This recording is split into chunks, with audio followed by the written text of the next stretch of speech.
Obrigada, gente. Eu vou pedir licença para iniciar, porque eu tô com essa árdua tarefa que é conversar com pessoas depois do almoço. Olha só a coisa. Tá todo mundo cansado, todo mundo de barriga cheia, todo mundo querendo, né, dar uma descansadinha. Então eu pensei em apresentar o que eu preciso apresentar, que vai ser uma coisa rápida, para que a gente dê ouvidos, né, às nossas convidadas, aos nossos convidados. Então, antes de qualquer coisa, né, queria agradecer a presença de todas, todos e todes, e colocar que o que eu pensei para a apresentação para compor esse dia é talvez uma forma de congregar muitos dos conhecimentos que vão ser falados ainda e que já foram falados, né, ao longo dessas palestras que tivemos até agora. Porque muito da minha pesquisa, e eu larguei um doutorado no meio, porque na pandemia eu devia ter feito pão, sabe? Mas eu achei que era uma boa ideia começar um doutorado e não consegui terminar. Mas, nessa pesquisa que eu fiz, né, o meu projeto de pesquisa do doutorado, ele foi com o objetivo de olhar para o sujeito de direitos, né?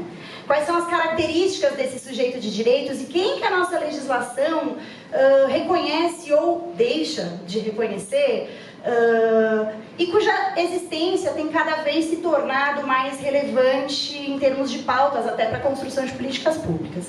E quando a gente pensa nesse sujeito de direitos, a gente pensa em pessoas que vão servir para as estruturas sociais postas e pessoas que vão ser distanciadas das estruturas sociais postas. Isso passa necessariamente pelo que as ciências sociais chamam de marcadores sociais da diferença, né? Que são conceitos como raça, classe social, deficiência, nacionalidade, gênero, identidade de gênero, orientação sexual. Todos esses conceitos, eles são marcadores mesmo dos seres humanos que, para quem as estruturas sociais não foram pensadas e nem formuladas, e que, portanto, vão demandar um trabalho nosso, enquanto sociedade, enquanto nosso interesse, né, de viver uma sociedade mais igualitária, vão demandar um trabalho de reconhecimento, um trabalho de mapeamento e um trabalho de construção de políticas de igualdade. E aí, a partir desse lugar do sujeito de direitos, é lógico, a gente vai ter a aplicação, o pensamento voltado, né, para direito previdenciário, direito do trabalho, que são assuntos que foram e serão falados ainda hoje. Então, decidi trazer o foco para o direito antidiscriminatório. E aí, falar alguns conceitos muito básicos da forma que eu organizo, né? Isso não quer dizer que está escrito em pedra, vão ter pessoas que organizam de formas diferentes, mas a forma que eu organizo na minha cabeça para conseguir, quando falamos de pessoas com deficiência, localizar onde estarão os atos de infração, de violências, né, a estes corpos, a estas pessoas, e, portanto, para onde a nossa estratégia de luta pode caminhar a partir dessa localização. Então, tenham em mente que é uma forma que eu construo o raciocínio, mas está tudo bem outras pessoas construírem de outro jeito. Então, vamos lá. Quando pensamos no combate à discriminação, a ideia que eu tive para sintetizar foi pensar um pouco na trajetória do olhar para os corpos com deficiência na nossa sociedade, que passou inicialmente por um modelo que era exclusivamente médico, né, que tratava a deficiência como uma condição a ser curada, como algo a ser resolvido, como um problema daquele corpo na sociedade, né, a partir de um reforço pelos estatutos médicos e de saúde, né, e carregando com este raciocínio uma ideia de uma inferioridade daquele corpo. Sendo que, na realidade, como eu posicionei inicialmente, o que acontece é que a sociedade tem uma estrutura pensada para a produção de lucro, para a produção de capital, para massificar as pessoas, né, de certa forma, e que, portanto, as necessidades de desenvolvimento ou as formas de comunicação e de funcionamento de certos corpos, certos cérebros, certas mentes, elas só não vão estar enquadradas nesse objetivo. Mas a gente não vive só para trabalhar, né? A gente não está no livro de biologia da sei lá que série, porque eu já tenho 37 anos, mas de alguma série que falava que a gente nasce, cresce, se reproduz e morre, né? Talvez, quem sabe, aposente, mas tá cada vez mais difícil também. Não, a gente já tá aqui vivendo num momento que precisamos reconhecer que a gente não nasce só para trabalhar. E aí essa lógica, ela impregna a forma de olhar para os corpos, né? E é por isso que, inicialmente, quando o Estado se volta para olhar para esses corpos, Estado, todas as instituições, né? Então vamos falar aí a medicina, a produção de ciência, as políticas públicas, o direito, né? Quando começa a se voltar para esses corpos, ele faz essa avaliação médica que carrega este problema, né? Porque não há nada de errado, não há doença, né, em certas características. O que acontece é um modelo de funcionamento que se espera ideal para a produção de lucro e não necessariamente todos os corpos vão conseguir dar conta, né, do que se encaixa neste modelo. E aí houve um avanço para pensar num modelo social que olhasse para as barreiras que a sociedade coloca e que traz dificuldades para esses corpos, né? Então, pensando que a própria sociedade, a partir dessa estrutura que mencionei, não estaria pronta ali para pensar todos os seus espaços, para todas essas diversidades aí de corpos, de mentes e de formas de funcionar do ser humano, né? Hoje, o modelo adotado pela Lei Brasileira de Inclusão vai reconhecer a interação desses dois modelos, porque não adianta ser nenhum nem outro, né? Ontem à noite eu cheguei aqui, como boa pessoa com TDAH que sou, esqueci de comprar meus remédios e lembrei o quê? No último dia, quando eu tomei o meu último comprimido. E aí tive que vir de São Paulo pra cá, naquele vendaval, naquela coisa toda que estava acontecendo. Virei pra Estefânia às 10 horas da noite, né, Estefânia? E falei, amiga, me arranja uma farmácia que vai ter o meu remédio especificamente às 10 da noite, assim, né? Mas, enfim, porque a minha cabeça é desse jeito mesmo. Mas, para dizer que vão ter características, né, de neurodivergências, por exemplo, que vão necessitar de atenções da saúde. Então, não adianta trazer modelos que neguem, né, as atenções necessárias à saúde, mas também nem que se voltem exclusivamente para esse tipo de formação sobre estes corpos. Então, o modelo biopsicossocial, ele vai trazer uma interação entre esses aspectos médicos e esses aspectos sociais e estruturais, para construir a integração desse sujeito de direitos, né, dentro de todos os aspectos da vida em sociedade.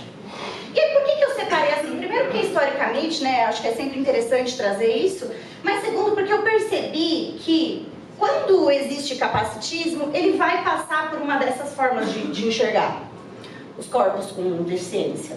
Então, eu decidi que me ajuda a entender numa atuação da perspectiva antidiscriminatória, me ajuda a construir o fundamento jurídico se eu entendo aonde está localizado o ato discriminatório dentro desses modelos, né? Então, é claro, um ato discriminatório que tenha como fundamento reforçar uma ideia de inferioridade, reforçar uma ideia de cura, ele vai continuar sendo discriminatório, não importa o modelo que a sociedade adote de olhar, né?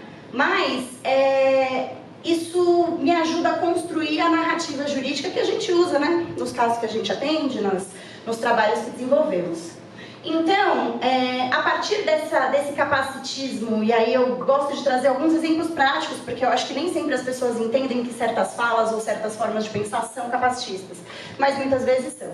E aí, se a gente está falando da prática antidiscriminatória, do direito antidiscriminatório, eu acho que começa com reconhecer, né? E sem julgamentos, entender que isso acontece e parar, botar a mão na consciência, né? E falar, ai, nossa senhora, isso acontece mesmo, né? E muitas vezes se perceber a gente desses lugares e entender que, né? Como é que foi a frase que você falou ali fora? Não lembro para qual situação, mas qual a sua idade? 33 anos, faz 7 meses que estou olhando tal coisa? Bom, faz 7 meses que você aprendeu esta nova coisa, mas faz 33 anos que você praticava esta coisa antiga, né? Então, acho que tá tudo bem, é passar por esse processo de formação mesmo. E, então, um tipo de prática frequente de discriminação, né, que é direcionada às pessoas com deficiência, é reforçar o tratamento dessas pessoas como doentes ou como tendo uma condição que precisa ser curada e focando as capacidades, ou reduzindo a identidade da pessoa a esse aspecto físico, social, mental ou intelectual que ela vem a ter. Então, frases como oferecer oração, ajuda ou curas que não são solicitadas. Gente, eu pego demais caso assim. Sabe, a pessoa tá lá só existindo, eu vou rezar pra você. Você nem sabe se a pessoa concorda com a religião e você já tá lá querendo rezar pra ela, né? Forçar tratamentos invasivos sem consentimento. A coisa de ter uma pessoa com deficiência e um acompanhante e voltar a conversar apenas com o acompanhante, não com a pessoa com deficiência. Como se aquela pessoa fosse incapaz de tomar decisões por si ou de saber as direções da sua vida, né? Então, se referir à deficiência como um marcador daquela pessoa. Então, falar, fulano de tal, o cadeirante, fulana, aquela que tem síndrome de Down, né? Quer dizer, você não percebe nenhum outro tipo de característica sobre a pessoa, aquilo é o identificador daquele ser humano. E a coisa que eu falei de descreditar da autonomia, que é muito comum também, né? É muito comum, chega uma pessoa, por um exemplo, chega o cadeirante, aí você vai e conversa com a pessoa que está acompanhando o cadeirante, não com a pessoa que é cadeirante, né? Então, quer dizer, aquela pessoa não tem nenhum tipo de autonomia para decidir por si. Isso é muito comum em atendimentos de saúde. Muito comum. Quando a gente pensa já no modelo social, nessa forma de organizar, né, em que eu identifico a partir dessas chaves de leitura, eu penso muito em como a nossa sociedade falha em criar estruturas de inclusão, né? Então, a gente fala tanto de acessibilidades físicas, como ausência de rampa, elevador, banheiro adaptado em espaço público, acessibilidade comunicacional, então, falta de intérpretes em Libras, ou eventos e conteúdos audiovisuais, ou falta de localização privilegiada em eventos para que as pessoas consigam fazer leitura labial ou ajustar aparelhos auditivos, por exemplo, são barreiras físicas, né, que dificultam aí a acessibilidade. A inclusão escolar, que eu não preciso falar nada, porque assim, já tivemos palestras maravilhosas e continuaremos falando desse assunto, então me coloco aqui na minha insignificância sobre o tema. E as políticas públicas, porque a gente ainda tem que vencer muito um raciocínio de que superar certas desigualdades é apenas dizer que existe, né? Precisamos, enquanto sociedade, entender, identificar, localizar com precisão onde estão as desigualdades e fazer políticas afirmativas no sentido de trazê-las à tona, porque esconder debaixo do travesseiro não resolve, esconder debaixo do tapete não resolve, muito pelo contrário, continua produzindo essas violências. E aí, quando a gente fala de pessoas que já estariam, por exemplo, passando por acolhimentos, que já são integrados com a LBI, que já estão integrados ali numa perspectiva biopsicossocial, a gente ainda se depara com muitos casos e principalmente quando a gente fala de deficiências que não são visíveis ao olhar para a pessoa, né? Que são os julgamentos morais sobre o merecimento de certas políticas públicas, né? O julgamento moral de uma pessoa que você não sabe identificar se é uma pessoa com deficiência ou não, mas está sentada num assento de metrô que é destinado a idosos, né? A pessoas com deficiência, destinado a gestantes. Então, ainda existe muito um julgamento moral do tipo, nossa, mas essa pessoa, por exemplo, que tem TEA, ela vai passar na frente da fila do mercado por quê? Né? Sendo que, se chegamos num lugar social em que isso é entendido como algo que precisa ser trabalhado, então você não precisa entender, só dá do lugar na fila logo, sabe? A recusa de empregos por não considerar certas adaptações. Eu tenho um caso, inclusive, muito emblemático, que foi uma pessoa que foi contratada a partir de uma política de inclusão, mas não adianta só pensar a inclusão, mas a gente tem que pensar a permanência, né? Então, era uma pessoa com TDAH, TEA e que tinha também altas habilidades de superdotação, tinha muitas condições de desempenhar muito bem naquela área, porque acabou, por coincidência, sendo uma área de hiperfoco da pessoa, então ela era extremamente consolidada academicamente naquela área, que era uma área técnica, e tecnológica, né? Assim, um conhecimento bem técnico sobre tecnologia, só que as reuniões que eram feitas no trabalho eram reuniões em que não era feita nenhum tipo de ata e nenhum tipo de anotação, e ela não conseguia, ela tinha questões de adaptação com muita gente, assim, sabe, numa reunião, muitas falas, então se aquilo organizado e sistematizado depois, era muito tranquilo. mas aquele momento específico da reunião era um momento de problema para ela. E ela colocou aquilo, passou aquilo por várias instâncias dentro do trabalho e não conseguiu uma readaptação e depois foi demitida porque não estava entregando produtividade. Isso, ao meu ver, ao nosso ver, né, enquanto sociedade de advocacia que cuidou do caso, é uma demissão discriminatória. Porque não adianta fazer a inclusão, mas você tem que pensar a permanência. Então não é, estamos aqui, por exemplo, enquanto uma empresa grande preenchendo uma cota. É como é que as pessoas que vão necessitar de adaptações, a depender do tipo de deficiência, vão ter as mesmas oportunidades que as pessoas que não têm deficiência de desenvolver bem o seu trabalho, né? E aí isso pode variar de muitas coisas, né? Desde barreiras físicas até barreiras comportamentais, sociais, psicológicas, mas enfim, são muitas formas, né, gente? Eu estou tentando passar um pouco rápido porque eu não quero me estender aqui muito nessa apresentação. A gente também vê muitos casos de negação do direito de parentalidade, né? Muito comum que pessoas com certos tipos de deficiência, elas sejam muito questionadas se elas querem ter filhos ou não. E, gente, não é o corpo com deficiência que vai dizer sobre o direito de parentalidade da pessoa ou não, né? Olhar tecnologias de assistência como anormais. Então, a pessoa, muitas vezes, um exemplo, aquele celular adaptado para pessoas com questões de visibilidade, né? A pessoa está utilizando ali o celular, ele vai fazer um barulho, ele vai ter outras formas de interação, mas aí todo mundo fica olhando com cara feia, ou questionando, ou criticando, ou em ambientes, né, profissionais, ambientes médicos, ambientes de trabalho, tratando aquilo como se fosse um problema ou um incômodo, sendo que é uma tecnologia de adaptação, né?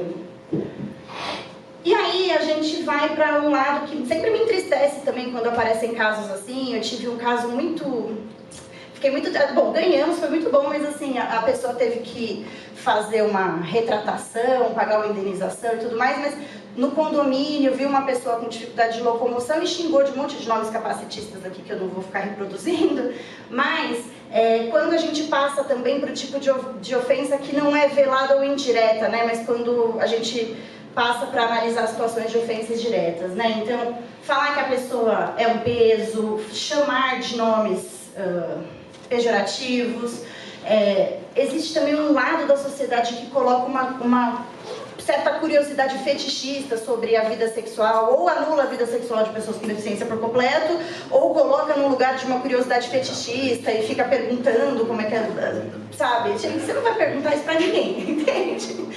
Não importa. Enfim, e presumir também as capacidades de uma pessoa a partir do lugar da deficiência, né? Então, presumir que certa pessoa que... Eu tenho um caso muito interessante, assim, que é um rapaz que é fotógrafo e ele é totalmente cego. E ele tem equipamentos e ele tem formas de perceber o ambiente e as fotos são maravilhosas e incríveis. E aí, assim, ninguém na sociedade ia achar que uma pessoa que não tem a visão ia conseguir ser um bom fotógrafo e ele é incrível. Agora, você não pode presumir que aquela característica daquela pessoa vai ser limitante para tudo. Isso eu vejo muito como algo muito importante quando pensamos em educação, sabe? De não limitar a pessoa, deixar com que ela tenha espaços para ir se desenvolvendo. Porque um dos raciocínios, né, do capacitismo na sociedade é presumir que a deficiência é algo totalizante sobre a pessoa e que, portanto, deve-se realizar um juízo de limitação ou de presunção de quais as capacidades que essas pessoas vão ter, né? E aí o termo capacitismo, ele vem muito para reforçar isso, que você não pode presumir as habilidades de uma pessoa a partir dessas características, porque você pode se surpreender, né? Mas também, em contrapartida, não falar que a pessoa é um herói ou um vencedor da vida porque ela está fazendo coisas da vida cotidiana, né? Que é outro incômodo que nós recebemos bastante denúncia no escritório, assim. Tipo, nossa, que incrível, você tem um emprego, você faz... Gente, assim... é cada coisa que a gente escuta. Mas, enfim... e aí, quais as chaves que a gente usa quando se depara, né, com esse histórico, com essas formas de capacitismo que eu trouxe aqui para conscientização geral? Nós temos tanto a denúncia criminal, né, que principalmente temos trabalhado com casos de injúria qualificada. Então, qualificada pelo fato de ser uma injúria embasada na deficiência. E temos também as ações de reparação civil. Mesmo que não haja condenação criminal, ainda assim é possível entrar com uma ação reparatória. Na injúria qualificada, o que há de interessante é que não se aplica o prazo de 6 meses para a pessoa fazer a denúncia, né? Porque ela é enquadrada aí com uma exceção dentro dos casos de injúria do Código Penal, então a pessoa pode oferecer a denúncia, não é considerada uma ação privada, né? É considerado um interesse tão relevante para a sociedade que quem oferece denúncia, quem acompanha a ação é o Ministério Público. E aí, nesses ambientes, a gente tem tido muitas audiências em que são feitas conciliações entre ofensor e vítima, em que a vítima consegue colocar, olha, eu gostaria que ele fizesse um curso de reabilitação, eu gostaria que ele pagasse uma indenização e fizesse um pedido de desculpas, por exemplo. Isso tem sido um formato bem reproduzido, inclusive amplamente aceito pelo Ministério Público e pelo Judiciário. Então, na tentativa de recompor a pessoa, mas também de ensinar algo, né, para que essa pessoa que produziu essa agressão não reproduza esse raciocínio dali em diante. Então é isso, gente. Discriminação ela não é uma opinião, é um ato ilícito, capacitismo tem nome, existe lei, existe punição. Estamos aqui hoje com muitas outras frentes debatendo isso, né? E eu espero poder ter ajudado vocês a entender o fecho aí da parte antidiscriminatória do combate ao capacitismo.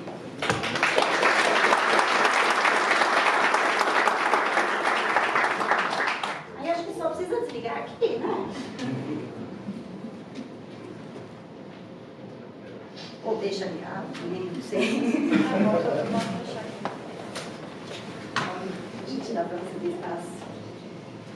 Bom, boa tarde. Estamos aqui desde cedo, num dia que é um dia muito produtivo para a gente. E de partida eu quero agradecer demais o convite, a oportunidade do aprendizado e da partilha. E uma semana tão relevante, como foi dito agora de manhã, domingo foi o Dia Nacional das Lutas das Pessoas com Deficiência. E que bom que a gente está falando aqui, não só, né, com colegas advogados, mas com pessoas com muita representatividade. E aí eu saúdo e celebro a presença das representações sindicais, especialmente porque são representações da classe trabalhadora.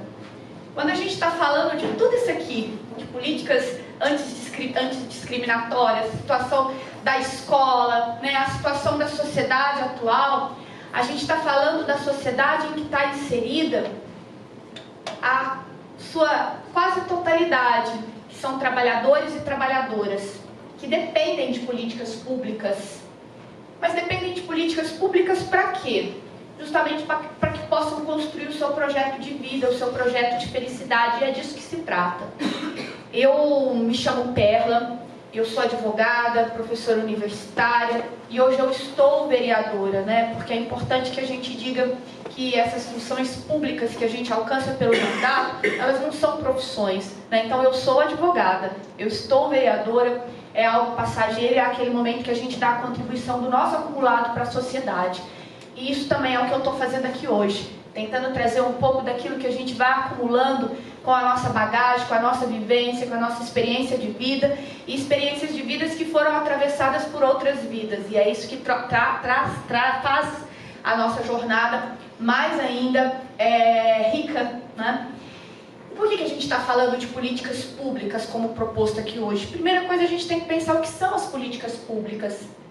Políticas públicas são um conjunto de ações, de programas formulados, planejados pelos poderes públicos através dos governos para uma finalidade, para proporcionar condições para a satisfação de demandas da coletividade. E não é com qualquer objetivo, não é com qualquer objetivo. É visando o bem-estar, é visando o conforto, é visando, em última instância, a dignidade. E quem promove essas políticas, essas ações e programas que visam o bem-estar coletivo, que visam o conforto, que visam a dignidade das pessoas é o Estado. O Estado, ele tem que ser um promotor, um investidor de políticas públicas. E nós temos naturalizado e normalizado o absurdo, que é o Estado ser um gestor e um garantidor de interesses particulares que não satisfaz interesses da coletividade. E isso é importante se trazer aqui, porque nós não estamos falando só da destinação do orçamento público. Nós estamos falando também do uso de toda uma estrutura, que é a estrutura administrativa, que não está servindo para o fim para o qual ela foi pensada, da sua própria essência. E quando nós falamos das pessoas com deficiência, e eu sempre rabisco, né? Eu vou participando de eventos e vou rabiscando para ir colhendo aquilo que a gente vai percebendo e sentindo que são angústias compartilhadas, né? Porque nós estamos aqui nessa sala hoje compartilhando também angústias. Então, quando a gente fala de políticas públicas, pensando em inclusão, ou seja, na construção de uma sociedade que seja plural, que seja diversa, é inevitável fazermos o que foi feito aqui hoje. Comparar o arcabouço legal, os marcos normativos e a realidade. E aí parece que há um abismo distanciando, né, o que é projetado no arcabouço normativo e o que acontece no dia a dia das nossas vivências. Há um abismo. E esse abismo, ele precisa também ser pensado. Nós precisamos também refletir sobre ele. Primeiro, quando a gente vê políticas públicas formuladas e políticas públicas planejadas e políticas públicas que encontram respaldo no nosso sistema normativo, o que nós assistimos nesse momento é o atendimento dos anseios e das exigências da sociedade. Então, quando a gente chega nesse momento de ver, por exemplo, um plano nacional dos direitos da pessoa com deficiência, na verdade, o que nós estamos assistindo neste momento é a satisfação de uma exigência coletiva, que cotidianamente se vê atacada. A gente dá um passo adiante, e se a gente piscar, as políticas e os programas são desarticulados. E se a gente piscar mais um pouquinho, os movimentos de luta são desacreditados a ponto de serem, inclusive, criminalizados. E eu não preciso falar aqui muito para o movimento sindical que conhece muito bem essa história. A gente conquista direitos, os direitos são atacados, mas não são só as conquistas, são os movimentos populares. Sejam eles organizados, institucionalizados ou não. E é por isso que a gente precisa manter uma atenção muito grande naquilo que diz respeito à participação social. Isso é fundamental. E quando a gente fala das pessoas com deficiência, não basta apenas fazermos a luta pela inclusão, a luta por superação de barreiras. As pessoas com deficiência precisam estar envolvidas diretamente nestes movimentos e lutas. Não podem ser objetos de direito, mas sim sujeitos ativos nessas construções. É aquela frase, né? Nada sobre mim sem mim. Agora, o que a gente vê cotidianamente acontecer é justamente o contrário. São formulações criadas de cima para baixo e colocadas goela abaixo da sociedade. Mas espera aí, tá errado? Não tá não, é o que tem hoje. Falamos tanto sobre isso na palestra de manhã da Luciana e da Priscila. Então a gente precisa pensar que a pessoa com deficiência, ela é sujeito de direito da educação, sujeito de direito do trabalho, sujeito de direito da cultura, sujeito de direito da cidade. Da cidade. E pensar a partir daí em uma sociedade que realmente seja uma sociedade pensada por e para diversidade e pluralidade. Para vocês terem ideia, do total da população brasileira, pelo menos 9% dela é composta por pessoas com deficiência. São mais ou menos 20 milhões de pessoas. 20 milhões de pessoas que não têm assegurado o pleno exercício da cidadania. Precisamos fazer recortes. A maior incidência está entre mulheres.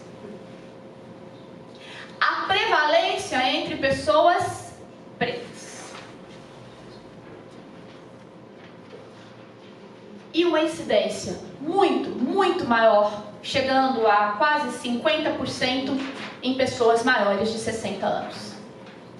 Precisamos fazer recorte de gênero, precisamos fazer recorte racial, precisamos fazer recorte etário.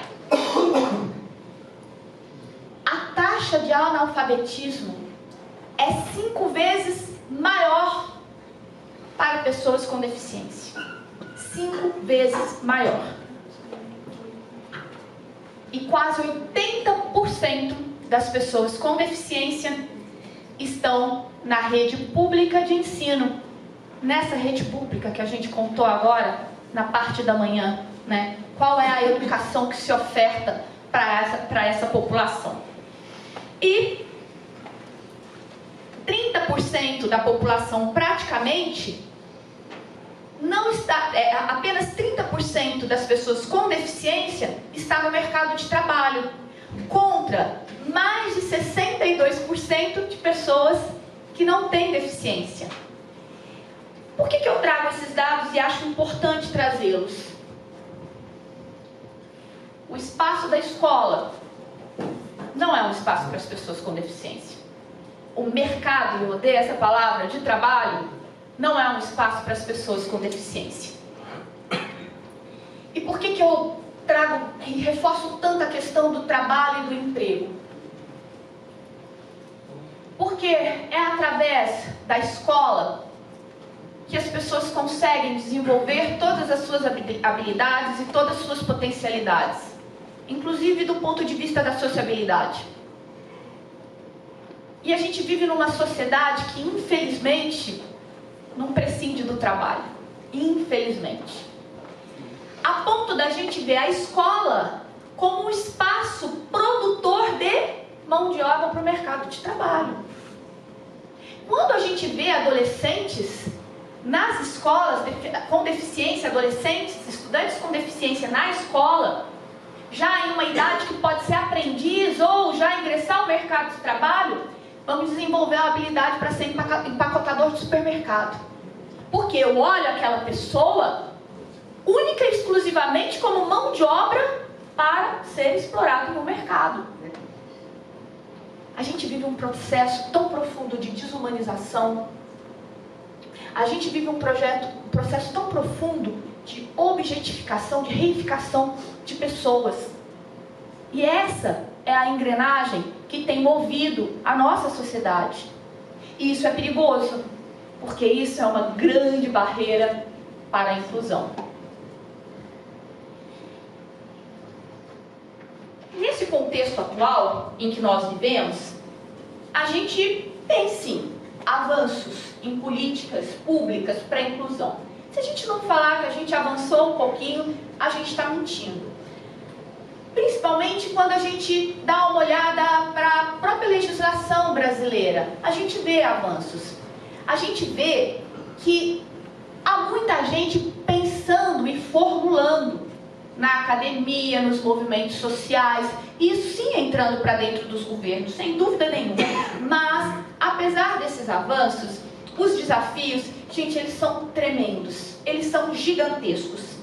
A implementação de políticas públicas, elas encontram obstáculos na falta de estrutura material e na falta de estrutura e qualificação humana. Isso é algo que impede a concretização das políticas públicas. E a gente não pode negar que a gente tem políticas muito boas. E eu quero trazer aqui uma que recentemente sofreu uma atualização. De manhã as meninas colocaram aqui diversos dispositivos normativos, leis, decretos, né, convenções que tratam dos direitos da pessoa com deficiência. Mas em 2011 nós tivemos um avanço. Nós tivemos um avanço para tentar coordenar políticas públicas para a pessoa com deficiência, que foi o Plano Nacional dos Direitos da Pessoa com Deficiência. Naquela época, o que esse plano buscava? Articular quatro eixos. Articular ações nos 3 níveis da federação, União, estados e municípios, que diziam respeito à acessibilidade, educação, saúde e inclusão social. Então vamos pensar na saúde integral, vamos pensar no mercado de trabalho, vamos pensar na educação inclusiva, vamos pensar na superação de barreiras para garantia de acessibilidade. Mas de 2011 para cá, muita água rolou. E essa articulação e integração de políticas, ela de fato não estava conseguindo andar. A roda andava e parecia que no meio do caminho dava aquela engasgada e a coisa não avançava. Recentemente, em 2023, o Plano Nacional dos Direitos da Pessoa com Deficiência ele foi revisado. E sabe como que ele foi revisado? Com a participação da sociedade, especialmente dos movimentos sociais e de luta pelos direitos das pessoas com deficiência. E aí, aqueles 4 eixos que tratavam de direitos, saúde, educação, acessibilidade, né, eles mudam. E esses 4 eixos se tornam gestão e participação social, enfrentamento ao capacitismo e violência, acessibilidade e tecnologias assistivas, e aí sim, promoção de direitos, saúde, educação, trabalho. Olha bem, a gente está precisando falar, e por isso que uma reunião como essa, ela se torna tão importante. A gente está precisando falar de participação social. A gente está precisando falar de engajamento. A gente está precisando falar de cobrança. Porque sem isso, daqui a pouco nós vamos estar sentando para rever novamente o plano, para a gente pensar mais uma estratégia para fazer com que as coisas de fato aconteçam. Então esse plano ele foi inclusive renomeado, chama Novo Viver Sem Limite. E é isso que a gente está buscando. É um viver sem limite. É um viver que permita que qualquer pessoa possa usar o transporte coletivo público. Que qualquer pessoa possa estudar. Que qualquer pessoa possa trabalhar. Que qualquer pessoa possa ter assistência à saúde. Que qualquer pessoa possa ter assistência social. É disso que se trata. Então, esse é um plano muito importante e que ele articula diversas outras políticas. Para além do novo Viver Sem Limites, eu quero trazer para vocês uma reflexão sobre 2 políticas nesses 2 pilares que eu falei para vocês, educação e trabalho. Existe uma legislação federal que ela é muito, muito importante, mas até hoje ela não funciona bem, que é a Lei 8.213 de 1991. 1991, a chamada Lei das Cotas, que as empresas com mais de 100 empregados precisam ter cotas de trabalho destinadas a pessoas com deficiência. Esse percentual varia de 2% a 5%, dependendo do número de empregados da empresa. E o que essa lei garante? Ela garante só o acesso ao posto de trabalho? Olha, cota. Então eu tenho aí, você tem 100 empregados, 2% disso, então mantém aí 2 postos de trabalho para pessoa com deficiência. É isso? Não. Essa lei, além de garantir o acesso ao emprego, ela garante também qualificação. Ela exige adaptação do ambiente de trabalho. E ela exige a ascensão de oportunidades. Gente, onde vocês já viram isso? A gente está penando para as empresas cumprir cota. Cumprir cota. Sim. Quanto mais qualificar, ter plano de carreira acessível à pessoa com deficiência e tratar ambiente de trabalho. Olha quanto assédio, quanta discriminação, quanto bullying acontece.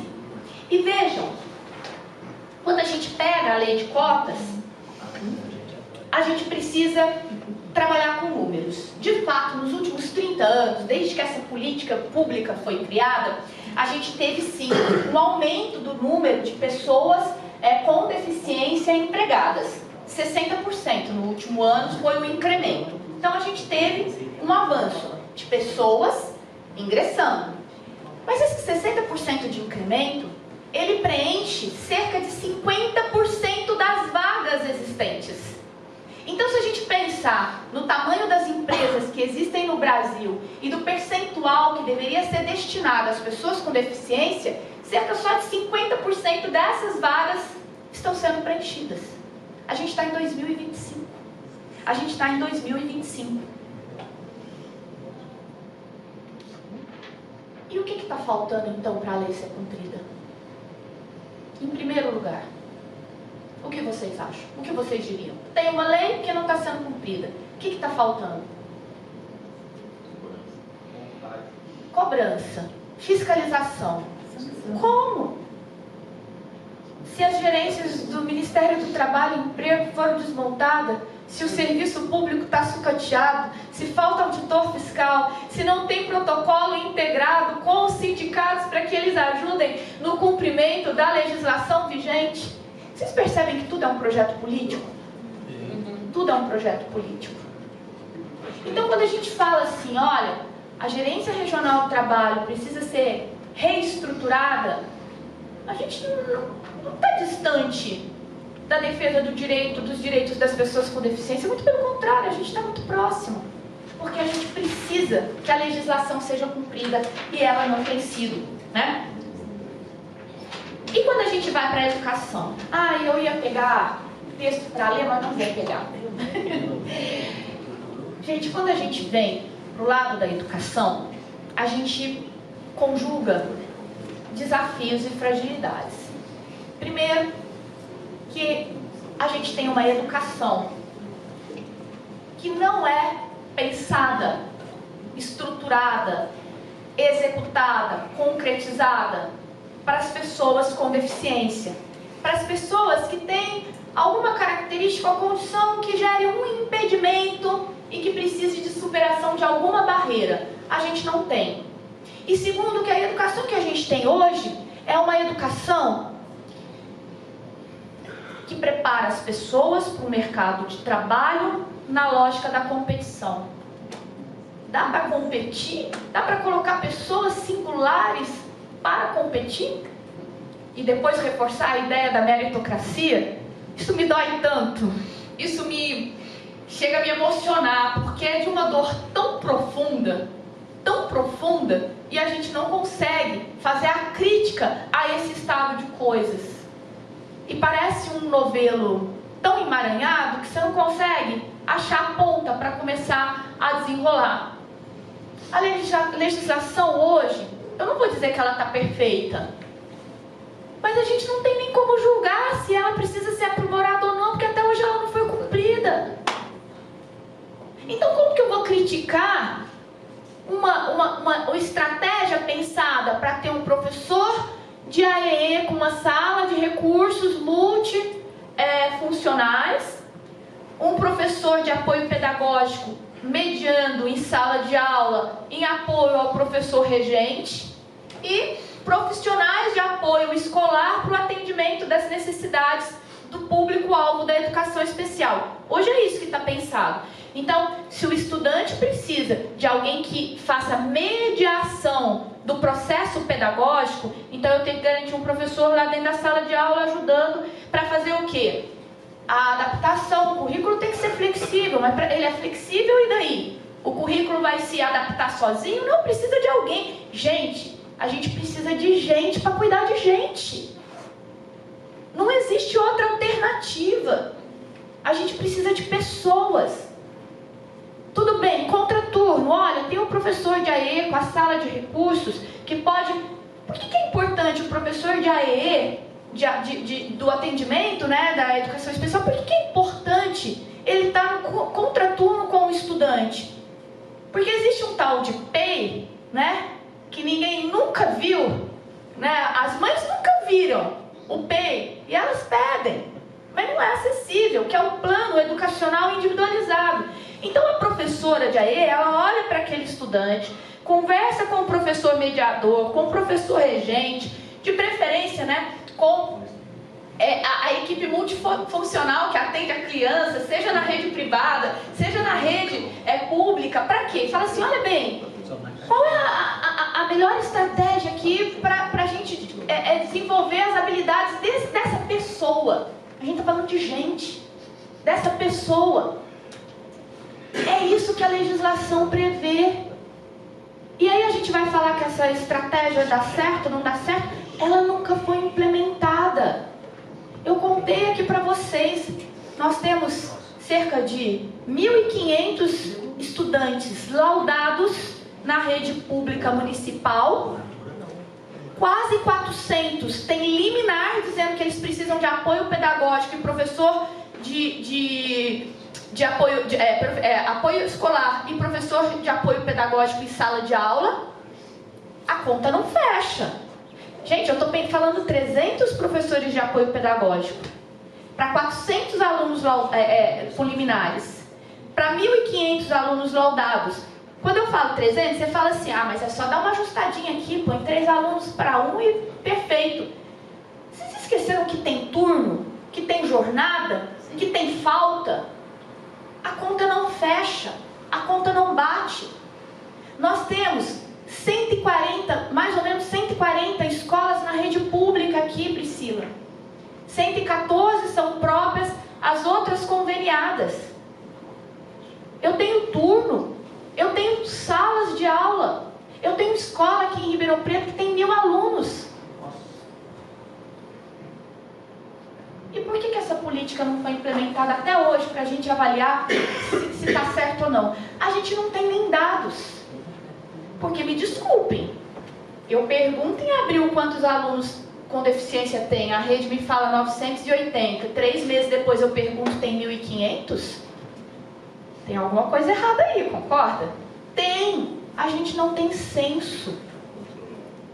A gente não conhece o perfil do nosso alunado. Mas é projeto político. Porque se eu não conheço, eu não preciso. E não é estruturar só a escola, não.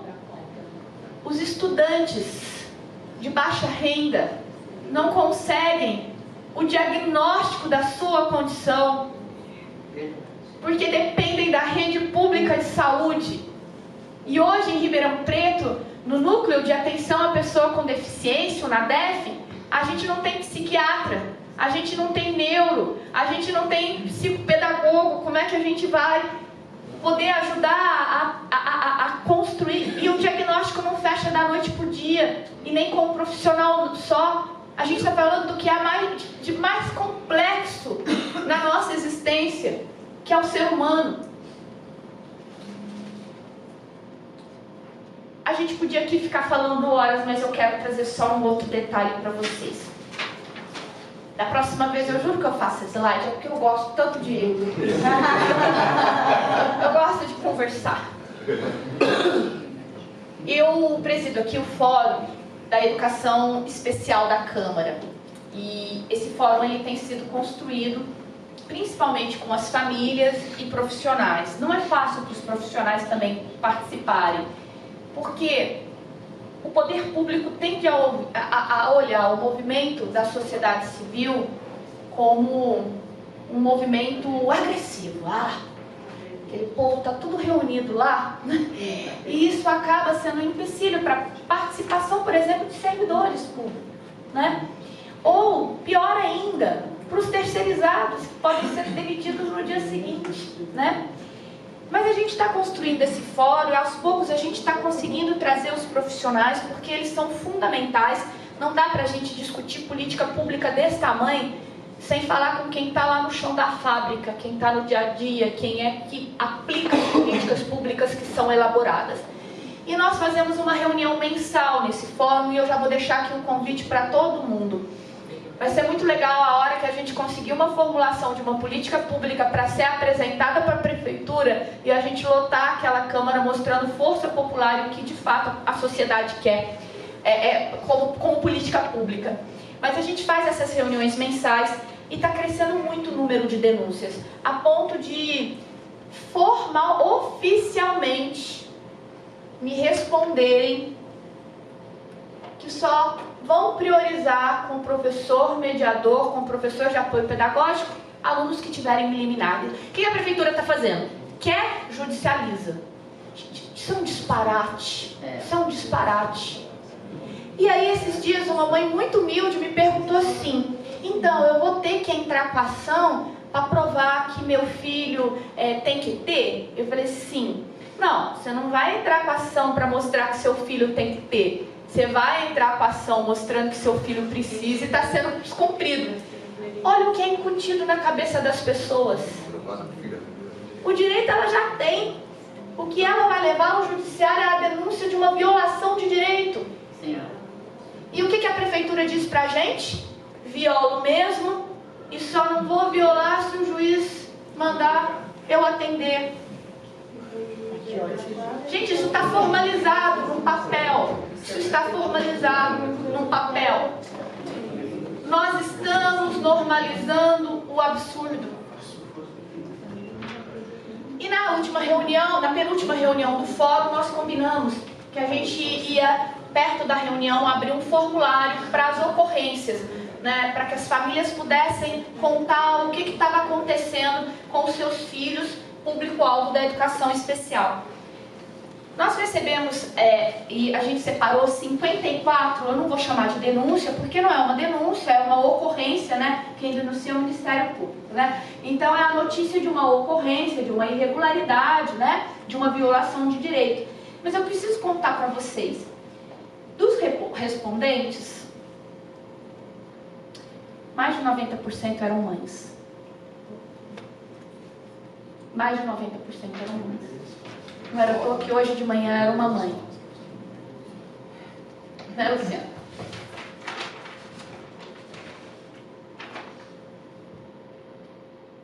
No total dos respondentes, nós perguntamos se a escola tem acessibilidade. 37% diz que sim. Faz a conta, então. Do número de respondentes que disseram não. 63%. E quando a gente fala de acessibilidade, gente, para o público que a gente está conversando aqui, a gente não está falando de rampa.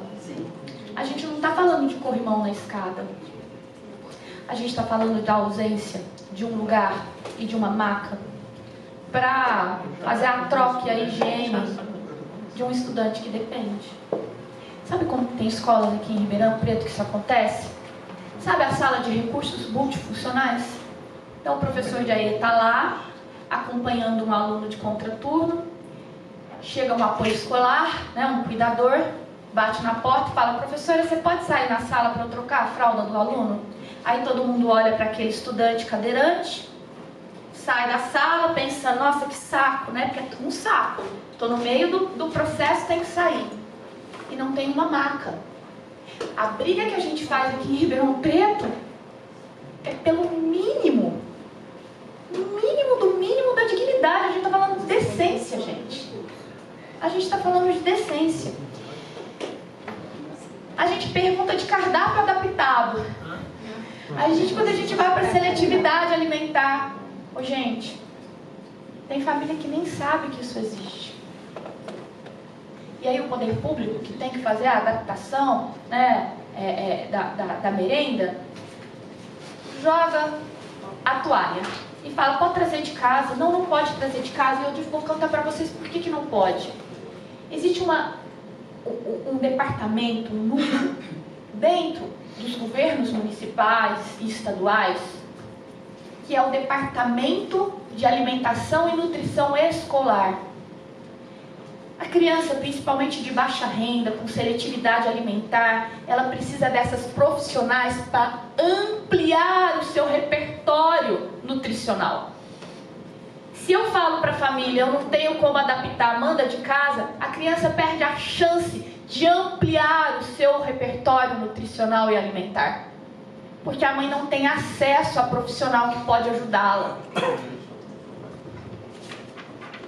A gente perguntou também dos respondentes, quantos tinham laudo? 98,1%. Por quê?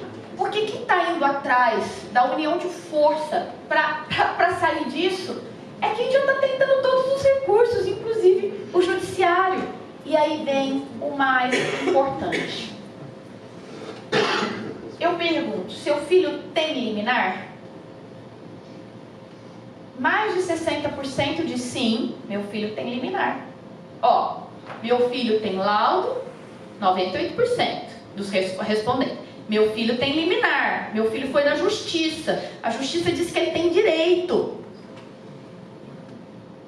A liminar está sendo totalmente cumprida? 55,6% falou, ela não está sendo cumprida de jeito nenhum. Aí depois vem o mais ou menos, o não tem PEI, porque aí como a gente deixou o campo aberto, foi fracionando, né, as respostas. Mas assim, conclusão, sua liminar está sendo cumprida? 11% disseram que sim. 11% disseram que sim.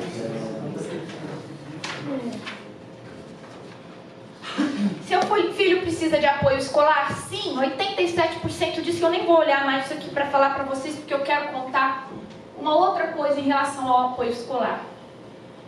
Eu perguntei qual é a função, a atribuição do apoio escolar, porque estava me causando incômodo.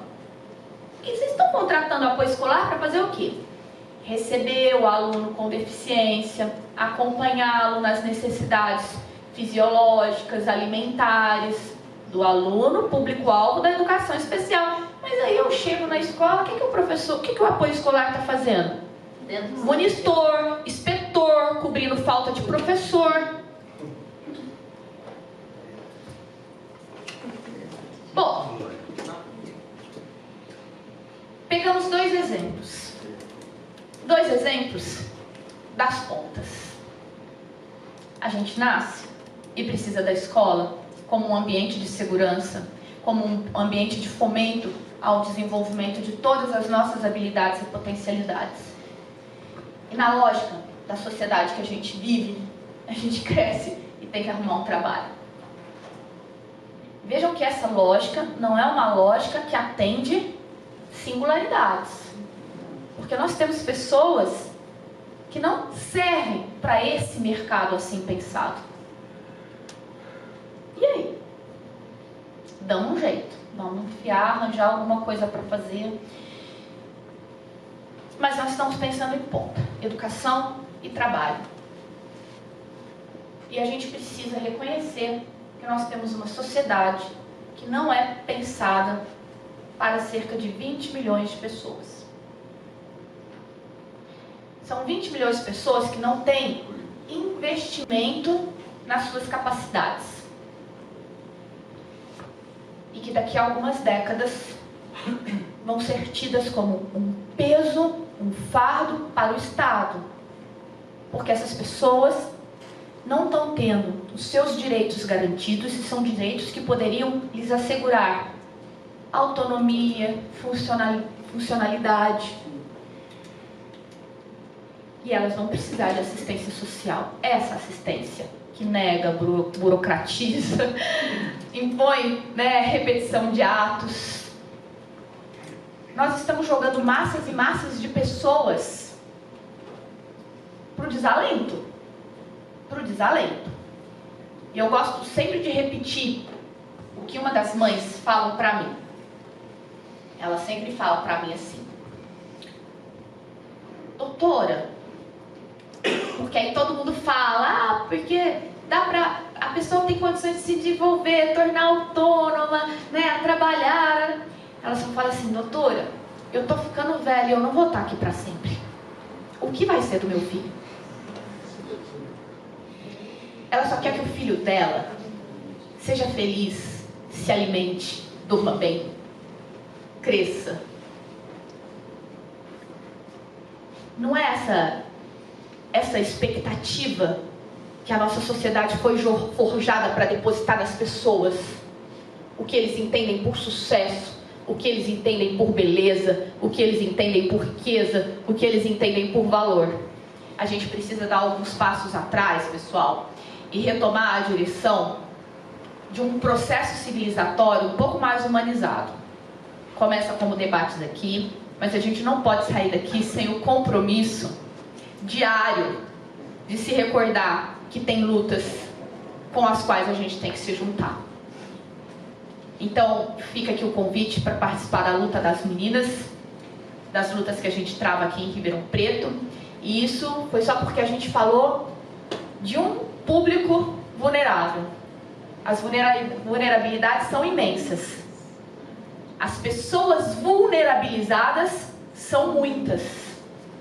E elas são vulnerabilizadas por essa forma de sociabilidade que a gente tem dia a dia chancelado pela inação e pelo silêncio. Muito obrigada pela oportunidade.